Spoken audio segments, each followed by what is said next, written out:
So this is an experiment for us. The first time we're having at a conference, at least that I've been involved in, a presentation by video link. It's a pleasure to introduce Gregor Betz from Karlsruhe Institute of Technology. And he's going to be giving us a talk about whether climate models are well confirmed. Thanks to everybody who has worked to make this possible. It looks like the connection is up and running. When it's time after the talk for questions, I'm going to ask people to come down to the podium, and that way Gregor will see you and be able to interact with you better for question and answer. All right, so now, Gregor, please take the floor. Thank you very much. Thank you very much for inviting me. Thanks for allowing me to join you in this way. I've already been able to follow James Fleming's talk on the website, so that's also working very well. That's really nice. I've prepared a handout. I hope this is available to you, and basically in my talk I would like to go through the handout, right? I will read it, I will pause and comment on this or that. I have a few extra slides which I will show you every now and then, and we might also skip. I don't think that anybody has their hand up. I don't know who you pass it to, but we don't have I forgot. Oh, okay. So can you act as though nobody here has their hand up? No one does. Okay. Is it compatible with the PowerPoint slide? Well, it should work. I mean, it's a bit more difficult for you. But it should be okay, right? Can you send a handout by email? Yeah, I'll have it ready to go post 5 to 10 minutes so I can get it. Okay, we'll have copies in about 5 to 10 minutes. Okay, that's good. All right. Yeah, that's perfect. I think we can move to slide number 1. That's an empty slide, and I will briefly set the stage in my introductory section. So I will talk about whether climate models are well confirmed, and really why we want to know that. First of all, I think that we can distinguish different ways of interpreting climate models and their results. So roughly I will distinguish, just to set the stage, 4 approaches to interpretation of climate models and their results. The first approach is what I call the best models approach.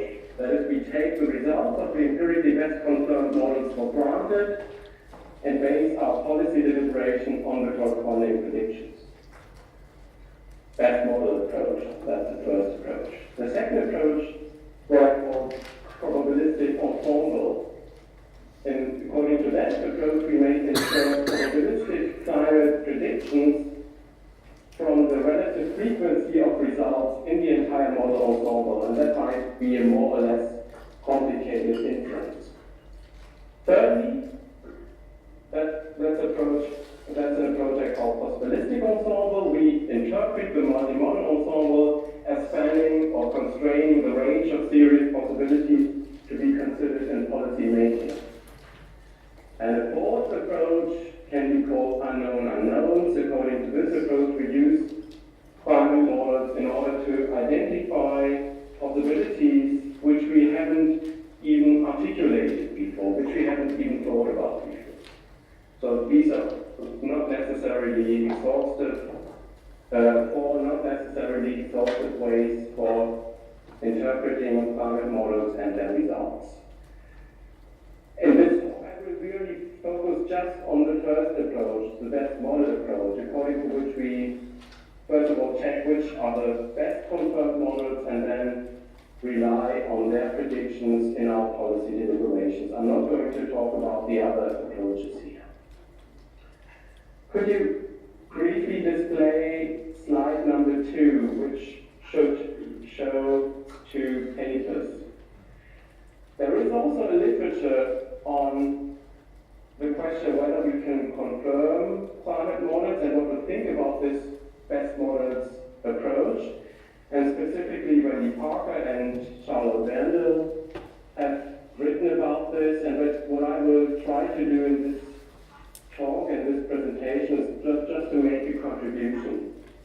literature. Also, I should stress that what I will present is really work in progress, so I'm looking forward to hear what you think about that. So this best model approach, according to which we should base our policy deliberation on the best confirmed climate models, has two prerequisites. A, first prerequisite, we can assess to which extent climate models are really empirically confirmed, and we can identify hence the best confirmed models, right? That's something that is required in this approach. And the second requirement is that judgments about empirical confirmation are truth indicated and hence practically significant. And these two prerequisites structure my presentation. In the first part of my presentation, I will talk about the question whether we can assess how well climate models are confirmed. And in the second part, I will discuss whether judgments about confirmation of climate models are really verifiably significant and hence practically for policy making purposes significant. So that we have two parts in my talk. Part one. So in part one, I will now talk about the question whether we can assess whether climate models are well confirmed, empirically confirmed or not. And I think that the empirical assessment of climate models is hampered by two problems. One is Kuhnian underdetermination, and another problem is the fact that every model gives rise to a plurality of adequacy for purpose hypotheses. I don't want to argue in this first part that we definitely can't assess how good climate models are confirmed. I don't want to argue for that strong a claim. I just want to highlight these problems. And so, in a way, to me, it is an open question whether we can assess, whether we can identify the best confirmed climate models. Only in the second part, I will argue for a stronger claim. And now, in this first part, I will first talk about the problem of Kuhnian underdetermination, and then I will talk about the problem that there's a plurality of adequacy for purpose hypotheses, which we can articulate in view of one and the same climate model. I think you can now move to slide number 3, which is again an empty slide. Should not get distracted. Okay, so Kuhnian underdetermination. So Kuhn's core idea was that the empirical assessment of rival hypotheses hinges sensitively on arbitrary interpretations of methodological standards. Kuhn argued that rival hypotheses or rival theories or rival models in general, are assessed in view of various and in the same time sufficiently vague criteria such as empirical adequacy or simplicity or fruitfulness, etc. And he thought that what counts as the best hypothesis, or the best model, depends on how these different standards or criteria are interpreted and balanced and weighted, so to say, balanced against each other. And well, he said that, well, both this weighting and the interpretation of those standards is a matter of subjective choice and ultimately arbitrary. So that's Kuhnian underdetermination. It seems to me that this sort of underdetermination looms large in climate modeling. So, on the one side, my view is that Kuhn was wrong in saying that Kuhnian underdetermination is a universal problem which hampers any assessment of theory or rival hypothesis. And I guess that most philosophers of science would agree. But in the same time, it seems to me that Kuhn describes a situation that may prevail from time to time in specific cases. And climate modeling today at least, seems to be such a case because climate models are good at different tasks, they exhibit different skills, to use the term of Galen Smith, and they satisfy assessment criteria to different degrees. So we have to weigh these different tasks and these different criteria according to which we evaluate and assess climate models in order to see which is really the best model. And it's not clear how to do that in a non-subjective way. So that's a problem of Kuhnian underdetermination, and that poses a problem for the attempt to identify the best controlled climate models, which was a prerequisite of the best models approach. That's all I want to say about Kuhnian underdetermination in this part one. The more interesting problem, on which I'm going to say a bit more in this part one, is the problem that for one and the same model we can articulate various adequacy for purpose or structural similarity hypotheses. And well, we have to step back for a moment, and I will give you a bit of background in order to understand what I'm saying here, and in order to explain what I'm saying here.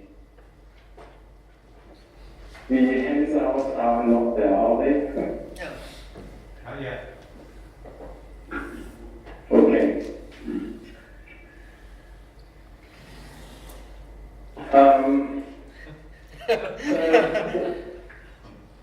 What is at best confirmed? So let's first of all get clear about the following thing. What is confirmed are not climate models themselves,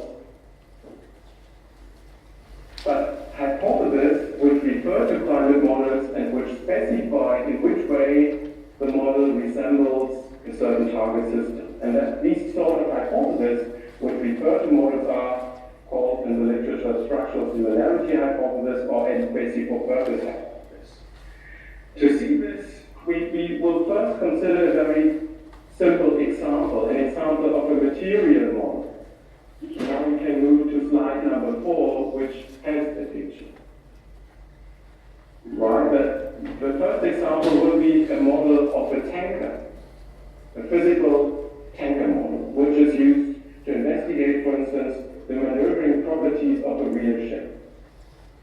We may test, loosely speaking, whether the model is empirically adequate, but what gets confirmed is of course not this physical tanker model itself, which is just a chunk of matter, but a statement about this model. For instance, the statement that the physical tanker model you see here on the slide is in certain respects and with a certain precision similar to the real ship. Or alternatively, the statement that the tanker model is adequate for a specific purpose, such as predicting the maneuvering properties of a real ship.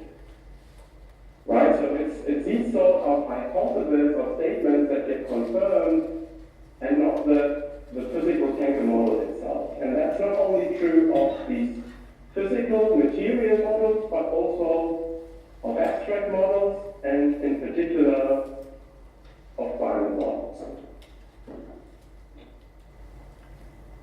Now, it is quite obvious, I think, that there are potentially infinitely many such structural similarity or adequacy for purpose hypotheses which we can articulate in regard of one and the same model. So we first consider this tanker model again, which you still see on the slide. We can articulate quite different hypotheses, structural similarity hypotheses about this very model. For instance, first hypothesis, the tanker model is structurally similar to the real ship Tina Onassis, which is a real supertanker, in regard of its maneuvering properties. So that would be one hypothesis about this tanker model. Another hypothesis, B, could read, the tanker model is structurally similar to all supertankers with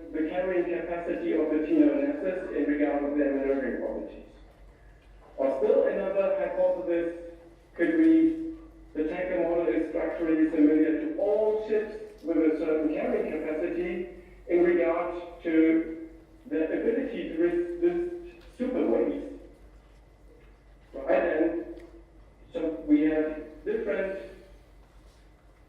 structural hypotheses for one and the same model, and we could continue this ad infinitum.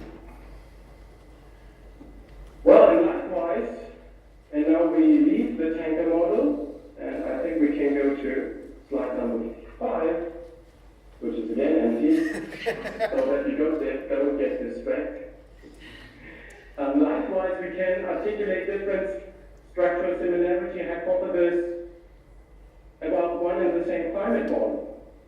And again, I will list some such structural similarity hypotheses, which you could articulate for any climate you want to take now. You could think of a heavy center climate model or any other climate model, and for such a model we can, like in the case of the tanker model, state different hypotheses.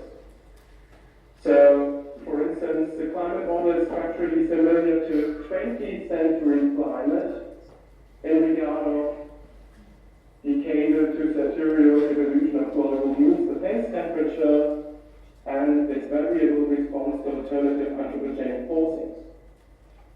Another hypothesis would be that the model is structurally similar to LGM climate in regard of surface temperature, global and regional means. Another hypothesis could read the model is structurally similar to, again, 20th century climate in regard of El Niño phenomenon. Still another hypothesis, well, the model is structurally similar to 21st century climate in regard of decadal to sartorial evolution of global mean surface temperature. So again, we have very different hypotheses we can articulate about one and the same climate model. And we could continue this list again ad nauseam. Some of these hypotheses I have articulated refer to the 20th century climate. Some of those refer to paleoclimate, and others to the future climate, 21st century climate. Now, what I want to stress here as a problem is that it's not trivial to understand which of these various hypotheses really gets confirmed when, for instance, an empirical implication of the model turns out to be true. So that's already a problem, or that can already be illustrated with the tanker model. So it might be that we have data for the real ship called T9 and that would allow us to more or less directly confirm the hypothesis that the tanker model is structurally similar to T9, but it's much less clear whether that also confirms the more general hypothesis that the model is structurally similar to all supertankers of the size of the T9, right? And it's even much less clear what to think about the other hypothesis. And now, same holds for the climate models and the various hypotheses we can articulate about the climate model. It seems that we directly get from comparing models with observation confirmation of hypotheses that refer to the 20th century climate, right? Hypotheses which say that the climate model in question is structurally similar to 20th century climate in this and that regard. That can be more or less directly confirmed. And then for paleo data, of course, with paleo data we can confirm hypotheses which postulate that the climate model in question is similar to the paleo climate. But then what we need for policy purposes and what is relevant for policy purposes are the hypotheses which say that the climate model is structurally similar to 20th century climate. And it's not easy to see, or it's not trivial to see that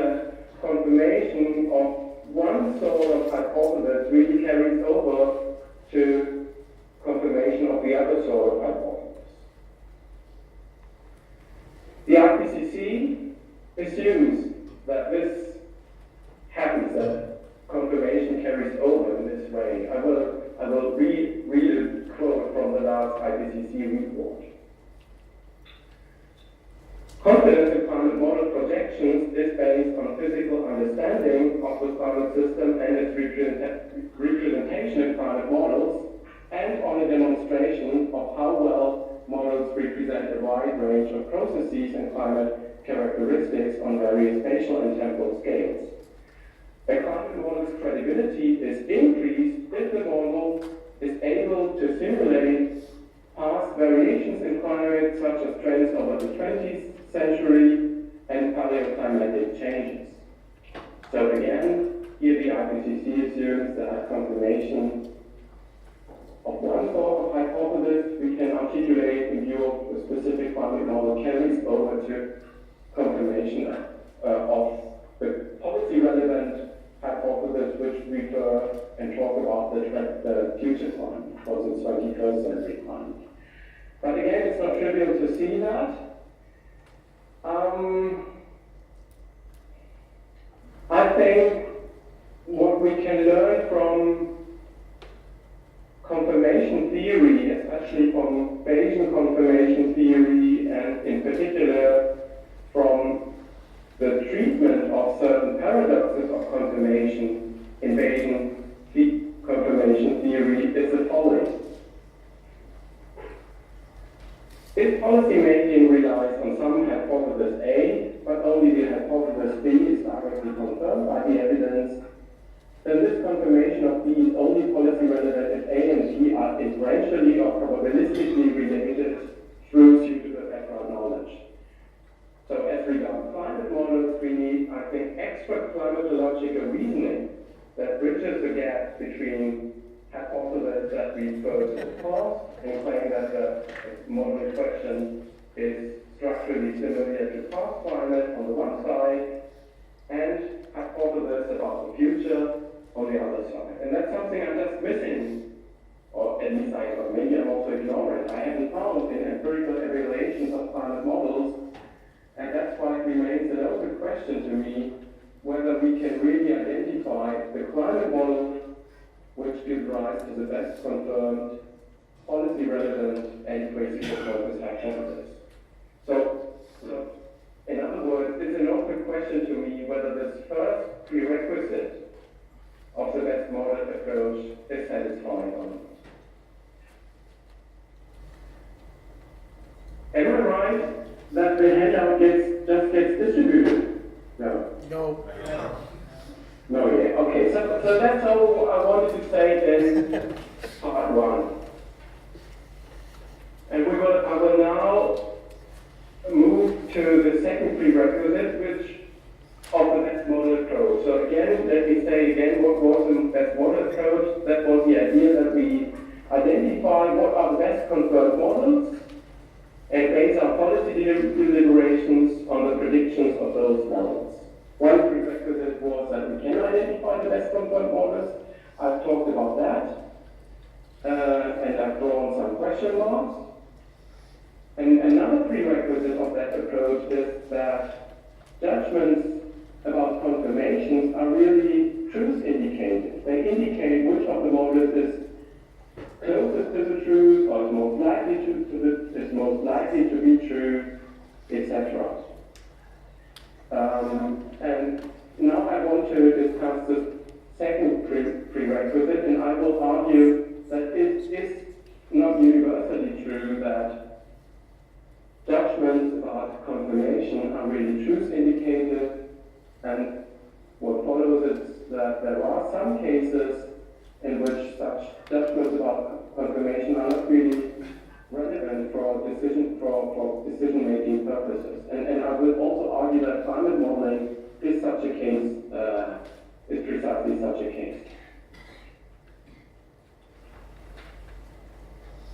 And I will just assume that, well, for the second part, I will assume that we are able to identify which climate models give rise to the best confirmed adequacy for purpose hypothesis, right?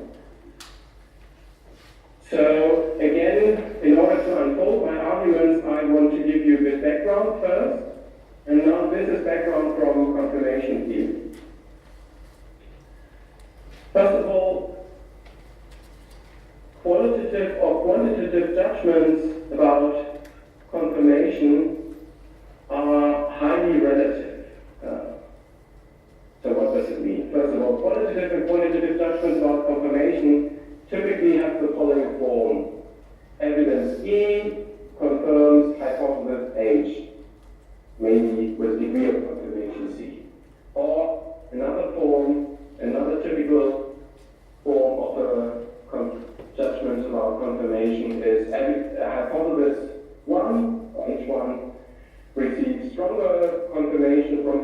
E than hypothesis H2. And my take is that the following three insights from confirmation theory are rather uncontroversial. So first of all, that's the first insight can be called non-deductive reasoning is non-monotonic. That means that if you have a certain body of evidence and you assess how well different hypotheses are confirmed, then it may happen that as the body of evidence grows and more evidence is accumulated, those previous judgments about confirmation turn out to be true. And what has been a well-confirmed hypothesis given a more limited body of evidence might turn out to be fully confirmed as more evidence is established. And so that's a non-monotonic character of non-deductive reasoning. The second fairly basic insight is the following: judgments about confirmation hold only relative to and depend on a given body of background assumption or background knowledge.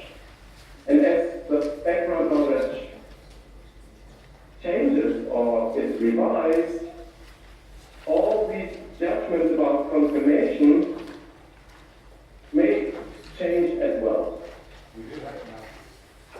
Oh, great. So I'm right in paragraph 11 now, on page 4.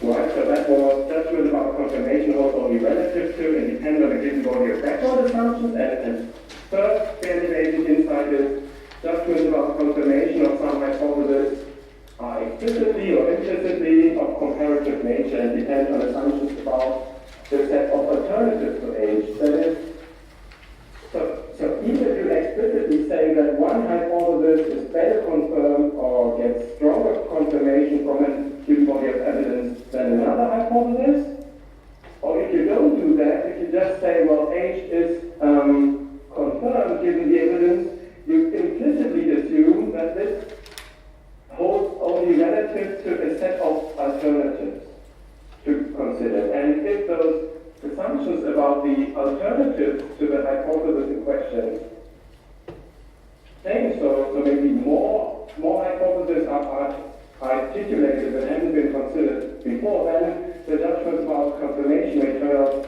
to be wrong or may have to be altered as well. Okay, paragraph 12. Well, judgments about confirmation lack significance in unconsolidated scientific research programs. My central and systematic claim here in part 2 reads as follows.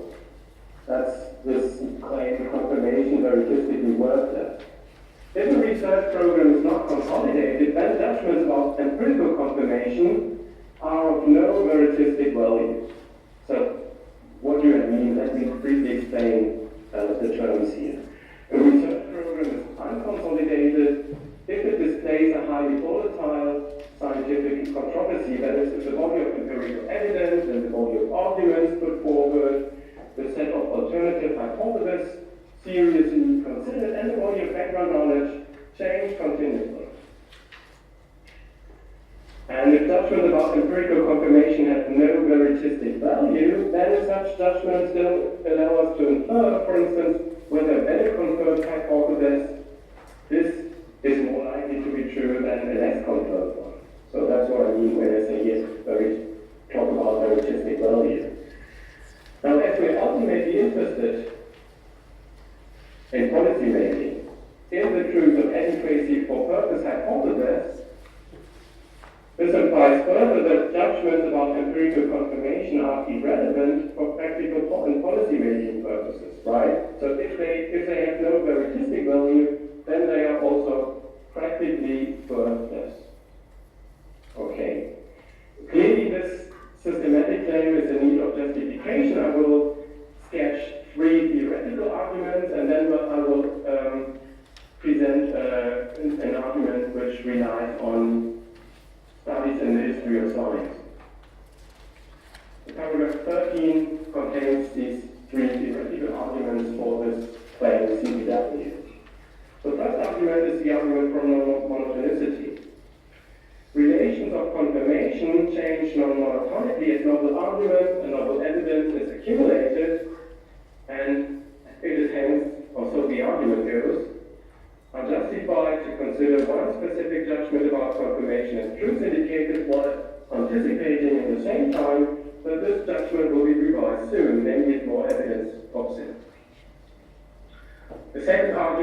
the argument from background knowledge. Philosophical justifications of the veritistic value of empirical confirmation assume that hypotheses are assessed against true background belief. But that is an unwarranted assumption in unconsolidated research programs where, well, the background knowledge is not well established, changes continuously and is revised. Well, and the third argument has a similar structure, the argument from rival hypothesis. Philosophical justifications of the veritistic value of empirical confirmation assume that the set of rival hypotheses considered is exhaustive, and that in particular the correct hypothesis is amongst this set. But then again, that's an unwarranted assumption in unconsolidated research programs. So when I started to think about this, I initially thought that the first argument is pretty good as well, sound, but now I think that's not true. It seems to me that because anticipated fluctuations of some alleged indicator don't prevent the indicator from being reliable probabilistically, right? But I think that the second and the third argument try to avoid this error, and I consider them, well, conclusive. Let's see what I still do after the discussion. But besides these theoretical arguments, case studies, and now we go to paragraph 14, case studies in the history of science support this claim of CBW as well. Now you can show, maybe you can display slide number 6. So, Kyle Stanford, for instance, argues that what ultimately turned out to be the correct hypothesis has typically not been considered in early stages of scientific controversies, and it is hence unjustified to consider even the best hypothesis at an early stage of a debate as true, well, yeah, at least in such unconsolidated research programs. And Martin Rutwick's extensive analysis of the Great Devonian Controversy may serve as a paradigmatic case that supports CVW as well.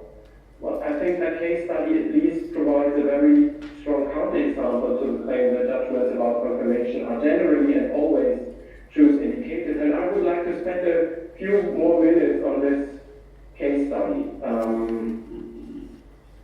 So, could you display slide number 7? The Great Devonian Controversy, which is analyzed by Rotman, was a debate amongst geologists in the first half of the 19th century about the correct dating of certain strata in southwest England, so namely Devonshire and in Cornwall. And Rotman has presented a very detailed reconstruction of this debate, and he tried to summarize his analysis in a couple of diagrams. And I will, in a few seconds, show you one of those diagrams. It's really fairly complicated. We don't have to understand every detail of it, and I will explain it step by step. So, could you show slide 8, please? So first, the timeline, right? So we have here an evolution over time. And what the diagram is supposed to show, so I just copied that from Rotman.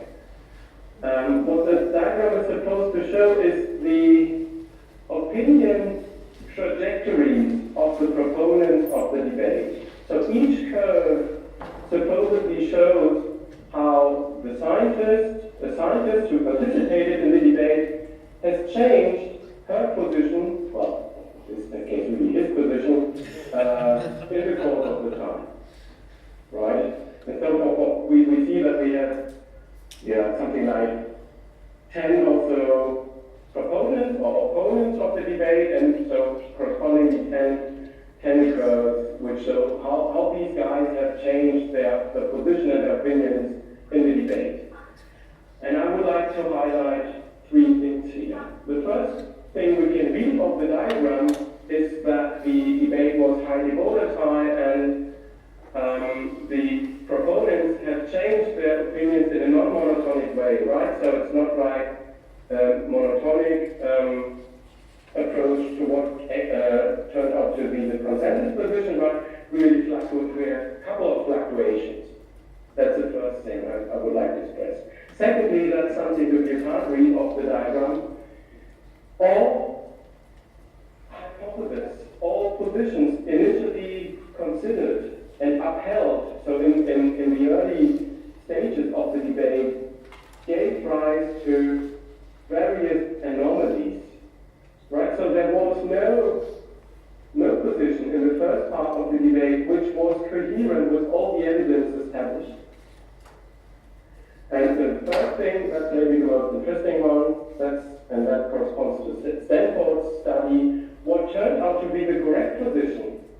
application, and further improvement of global climate models can be considered a research program in its own. And I think it's a fairly young research program. And I think it seems to me that it's not consolidated yet. Climate scientists continuously accumulate further empirical evidence. Climate models suggest other new climate models to be considered. So, the set of alternatives to be considered changes continuously. Previous climate models are discarded, and thirdly, all climate models considered today face more or less severe anomalies. It's not clear whether any of those give rise to a true policy relevant adequacy for purpose hypothesis, which we wouldn't know without them. And from this, I infer with the systematic claim that judgments about empirical confirmation of climate models lack, as of today, veritistic value and are hence of no relevance for policy making. And then that means that this second prerequisite of the best models interpretation is not satisfied. And that's how I would argue against the best models approach.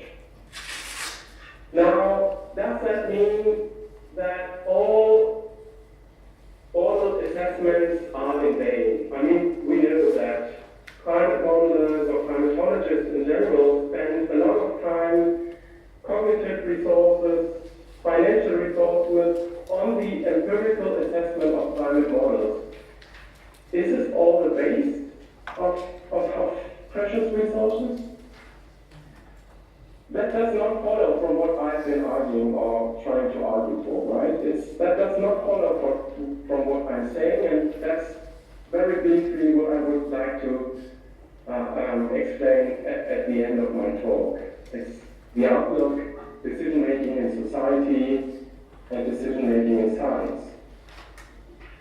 So why appraisals of the empirical confirmation of climate models are irrelevant for practical and policy-making purposes, they may inform scientific decisions about which models one should further develop and how one should modify them or extend them and so on.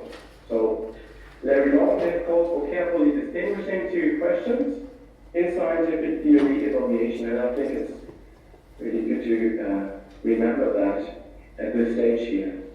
So one question is A, should we provisionally accept the theory as true and use it for practical purposes?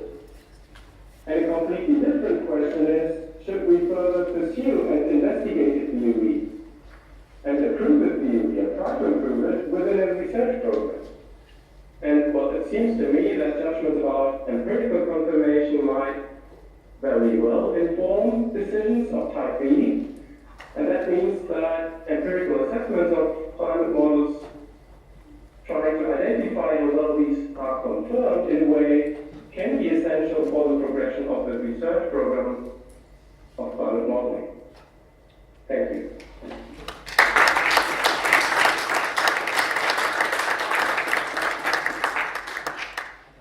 Thanks very much, Gregor, and I'm sorry we didn't have a handout from the start, and you did a fantastic job despite that. And now we have time, about 12 or 13 minutes for questions. So whoever would like to ask a question, please come on down.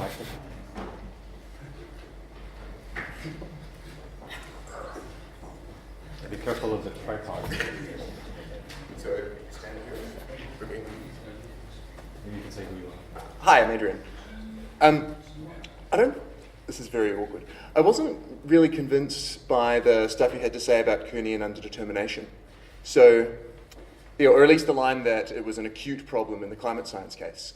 So I take it that Kuhnian underdetermination is when, because I've got competing kind of both epistemic and other types of virtues, I can't pick which is the best model because of all these different virtues. I would have thought that given that when we say best model, what we must mean is best model for some purpose, you would think that the for some purpose bit would fill out the which of those virtues that matter, right? So I'm not going to care about explanatory traction, for instance, if for the purpose is what's the temperature going to be in 2050. So I didn't buy that this looked like an acute problem for the climate science case.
So it seems to me, or I would guess that still you would have to make, because so many different things fall under this hypothesis A, that you still would have to make these trade-offs and decide, well, okay, we have temperature, precipitation, frequency of extreme events.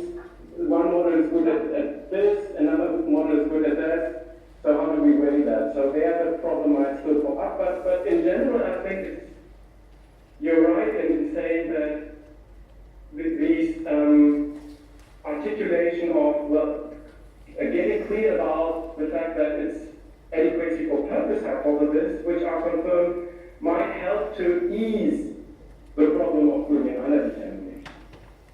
Thanks. Andy?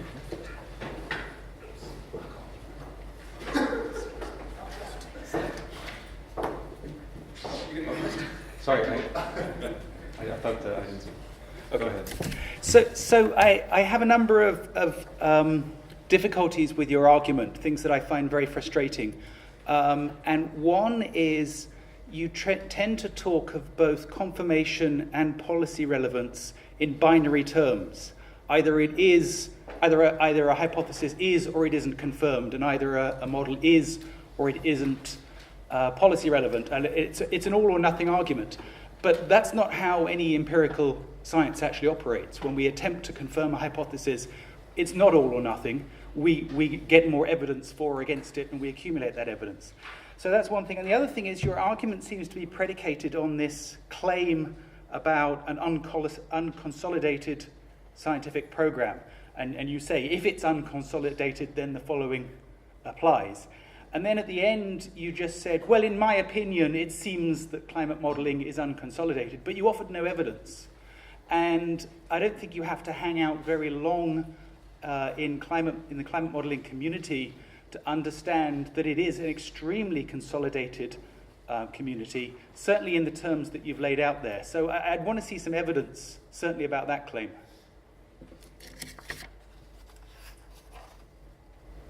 Yeah, thank you. So, I don't think I assume that confirmation is a yes or no question. So if you, right, so I said that, well, evidence so when you think about the examples of judgments about confirmation, I explicitly included this degree of confirmation. I mean, I think that the problem. Okay, so it's good that we have the hand up now. So maybe part of the problem you have with what I'm saying arises because I really just talk about what I in paragraph 1 call the best models approach. And you might say, well, I mean, that's not really what we're doing anyway. Maybe you're more, this probabilistic ensemble approach to interpreting climate models and that results is rather what we try to do. Well, I'm fine with that. Still think it's worthwhile to discuss the best models approach because it's not so clear that it's totally rejected. And of course, the best models approach takes for granted, and I do take for granted that confirmation comes in degrees, but then this approach I discussed, or the claim I want to discuss in the talk is that we take the best confirmed models. So, right, and well, there are presumably some best, even if it comes in degrees, we have some best confirmed models, and we stick to those. Okay. So then... I think the policy relevance, okay, that is a yes or no question. Anyway, I would defend that. Now, Really? Point, Really?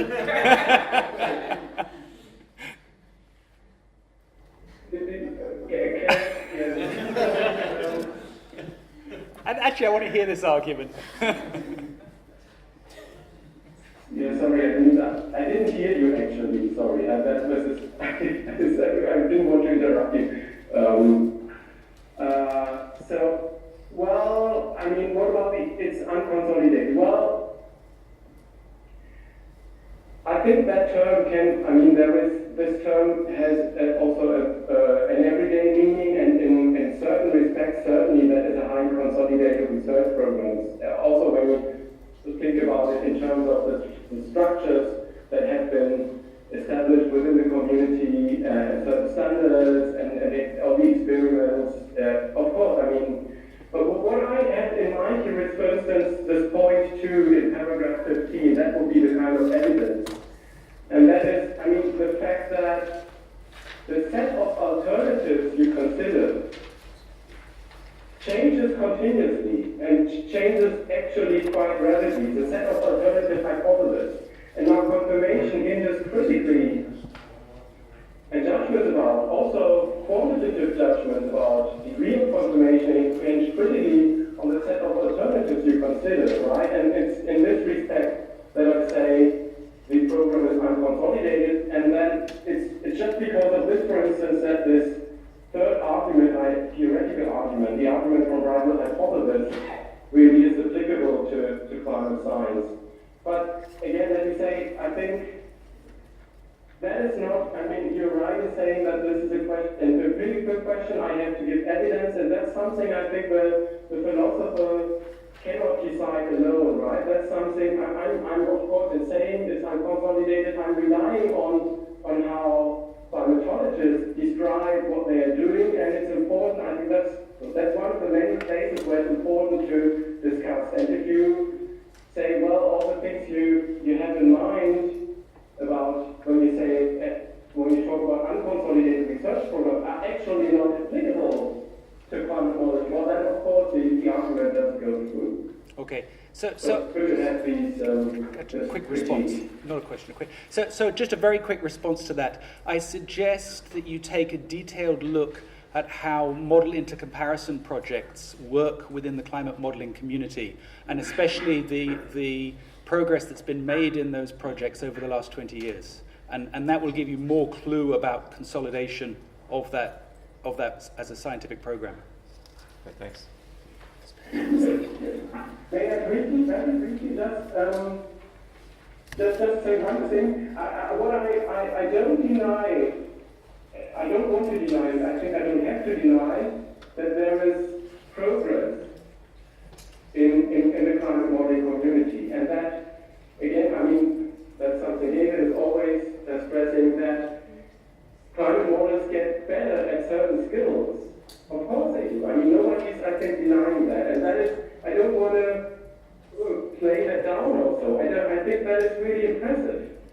My question is just, is this policy relevant? In which sense is this policy relevant? Is this just important for the further progression of the scientific research program, or can we draw more or less directly policy relevant information of these improvements in skills?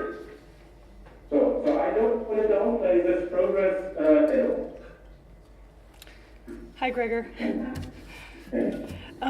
I wanted to ask you about, or I guess I wanted to say that I'm not yet convinced by your CVW claim, your confirmation veritistically worthless claim.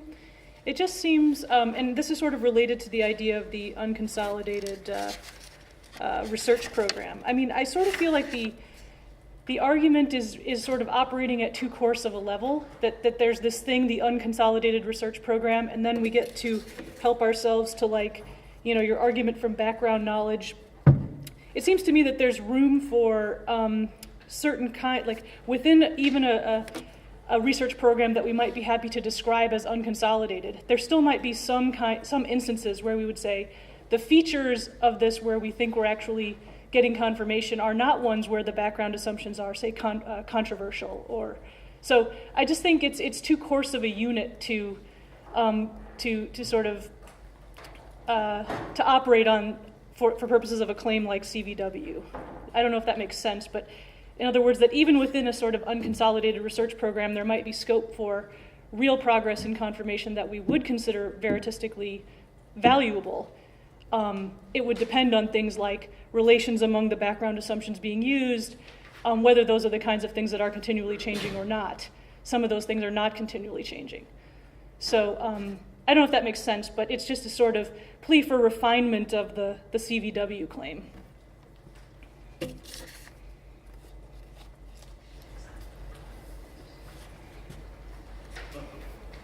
We're not hearing you, Gregor. Something, I think you have to... Sorry. Yeah, that's a good point, I think. So, maybe you could think of cases where you say, well, in general, we're not so sure about the background, knowledge of the background assumptions yet, but then you might say for instance, some comparative judgments about confirmation are pretty robust, even to various potential changes in background assumptions. Yeah, exactly. Couldn't we, for instance, use those?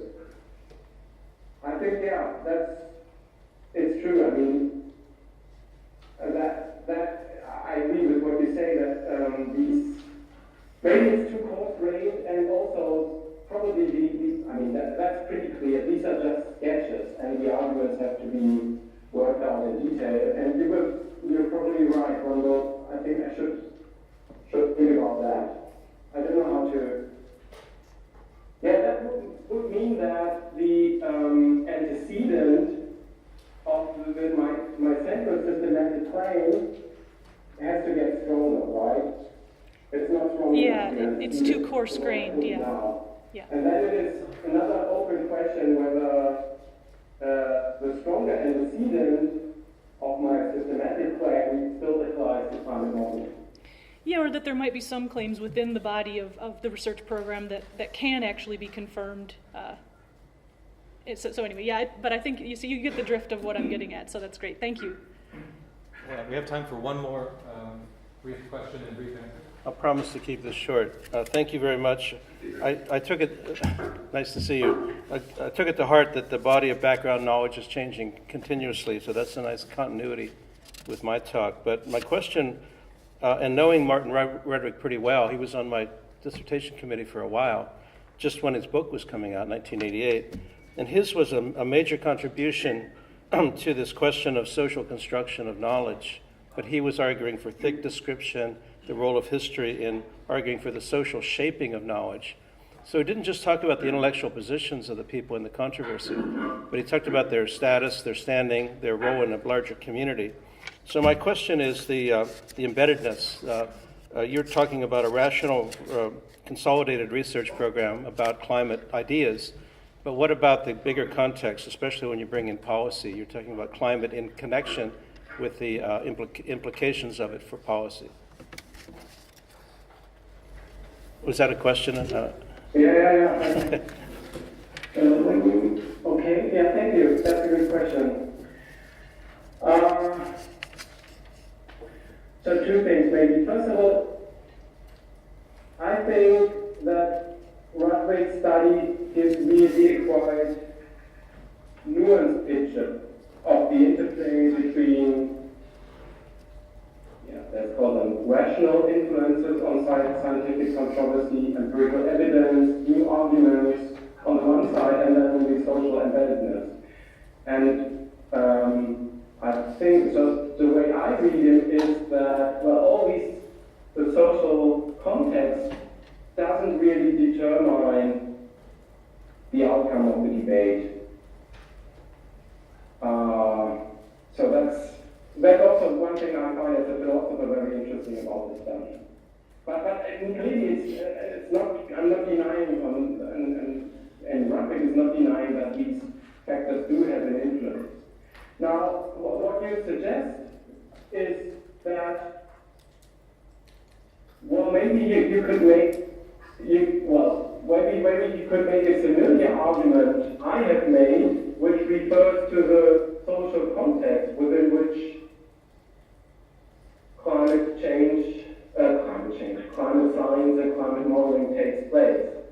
So for instance, in saying that, it's not really an unconsolidated research program, but we have a systematic claim which we said that, a research program which unfolds or proceeds in such and such a social context